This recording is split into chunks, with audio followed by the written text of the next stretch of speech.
বাংলাদেশের স্বাধীনতা প্রশ্নে যদি আমাদেরকে সেভেন সিস্টার্সকে আলাদা করে দিতে হয়, আমরা সেই সেভেন সিস্টার্সকে আলাদা করে দিব যদি আমাদের জন্য আপনারা আমাদের স্বাধীনতার জন্য থ্রেট হয়ে যায়। তাদের নিজেদের স্বাধীনতা হিসেবে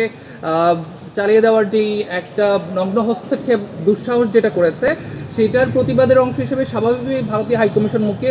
মানে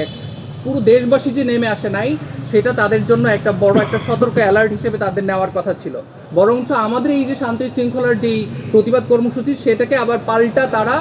এটাকে উগ্রবাদ, জঙ্গিবাদ বা হচ্ছে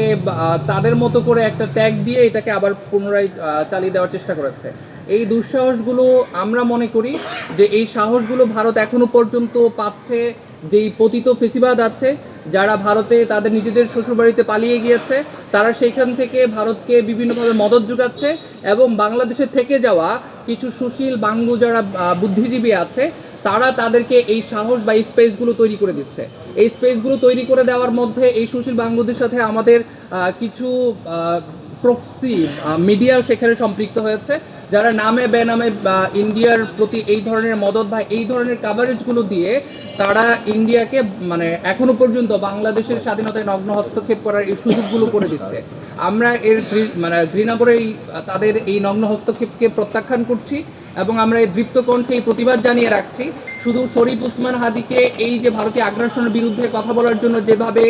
প্রকাশ্য দিবালোকে গুলি করা হলো, এরকম যদি 1000 আরো হাজার হাজার জনকে গুলি করে ফেলা হয়, বাংলাদেশে এই বীর সাহসী এই জেনারেশন কখনোই ভারতকে তার আধিপত্য এখানে বিস্তার করার জন্য এই দুঃসাহস যদি সেকেন্ড টাইম করে, তাহলে তাদের কলিজাও কিভাবে ছিঁড়ে ফেলতে হয়, তাদের এই দুঃসাহস কিভাবে বন্ধ করে দিতে হয়, প্রত্যেকটা তাজা প্রাণ আমরা রাজপথে নেমে এসে সেটার আমরা প্রকাশ্য দিবালোকে সেই প্রতিবাদ জানিয়ে যাব।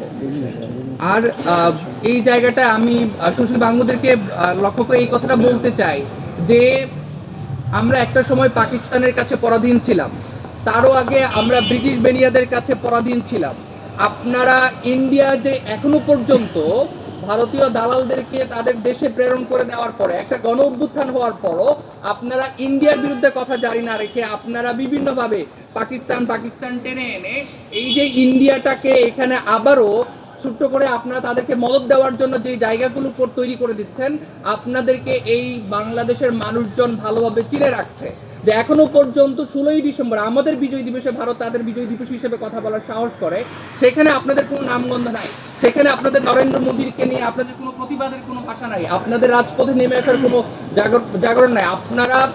যারা এখনো পর্যন্ত পাকিস্তানকে নিয়ে আসেন, পাকিস্তানে আমরা একসময় পরাধীন ছিলাম, বাট পাকিস্তান তো এখন আমাদেরকে শোষণ করছে বা হচ্ছে এমন কোনো জায়গা এখন দৃশ্যমান নয় যেটা আমরা দেখবো যে ব্রিটিশ বা হচ্ছে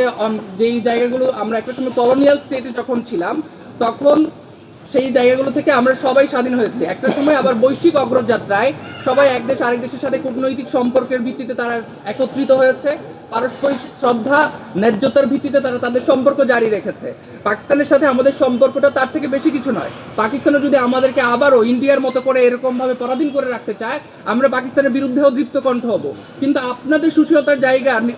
ভিন্নতার জায়গা হচ্ছে এটা যে আপনারা পাকিস্তানের বিরুদ্ধে কথা জারি রাখেন, কিন্তু নরেন্দ্র মোদী যখন আমাদের স্বাধীনতার প্রশ্নে নগ্ন হস্তক্ষেপ করে, কিন্তু তখন আপনাদের এই সুশীলতা, আপনাদের এই বুদ্ধিজীবীগুলো তখন আর নরেন্দ্র মোদীর ব্যাপারে কথা বলে না। এই জায়গাগুলো আমাদের 17 কোটি মানুষ আপনাদেরকে চিনে রাখছে যে আপনারা আসলে কাদের দালালি করছেন। আমাদের যারা এই শরীফ উসমান হাদিকে হত্যা করেছে, স্পষ্টত হালুয়াঘাট হয়ে তারা ইন্ডিয়ায় পালিয়ে গিয়েছে। বাংলাদেশের নাগরিক, আপনারা স্পষ্টত সেই দেশে আইনতভাবে তারা ঢুকার এখতিয়ার রাখার কথা না, তারপরও অপরাধী ঢুকেছে, আপনারা তাদেরকে সসম্মানে আমাদের আইনের প্রশাসনের কাছে এটা হস্তান্তর করার কথা না করে আপনারা তাদেরকে প্রশ্রয় দিয়ে যাচ্ছেন, বাংলাদেশের সন্ত্রাসকে উস্কে দিচ্ছেন, বাংলাদেশের স্বাধীনতাকে প্রশ্নবিদ্ধ করার চেষ্টা করছেন। এটা যদি কোনোভাবে চলমান থাকে, আমরা বাংলাদেশের এই 17 কোটি মানুষকে সাথে নিয়ে স্বাধীনতার সার্বভৌমত্বের জন্য ইন্ডিয়াকে যা যা করা দরকার, আমাদের জুলাইয়ের অন্যতম সৈনিক হাসান আব্দুল্লাহ বলেছেন, বাংলাদেশের স্বাধীনতা প্রশ্নে যদি আমাদেরকে সেভেন সিস্টার্সকে আলাদা করে দিতে হয়, আমরা সেই সেভেন সিস্টার্সকে আলাদা করে দিব যদি আমাদের জন্য আপনারা আমাদের স্বাধীনতার জন্য থ্রেট হয়ে যান। আমরা সব ধরনের স্বাধীনতার সার্বভৌমত্বকে টিকায় রাখার জন্য যত ধরনের বলয় থাকা দরকার, প্রতিবাদ থাকা দরকার, যে ধরনের বজ্রকণ্ঠ থাকা দরকার, আমাদের সেই সবটুকু শক্তি নিয়ে আমরা বলছি, আমরা আপনাদের এই দাদাগিরি, এই আধিপত্যবাদ, এই আগ্রাসন কোনোভাবে মেনে নেব না। সম্পর্ক হবে কূটনৈতিক সম্পর্ক, ন্যায্যতা এবং ইনসাফের ভিত্তিতে। ইনকিলাব জিন্দাবাদ, বাংলাদেশ জিন্দাবাদ।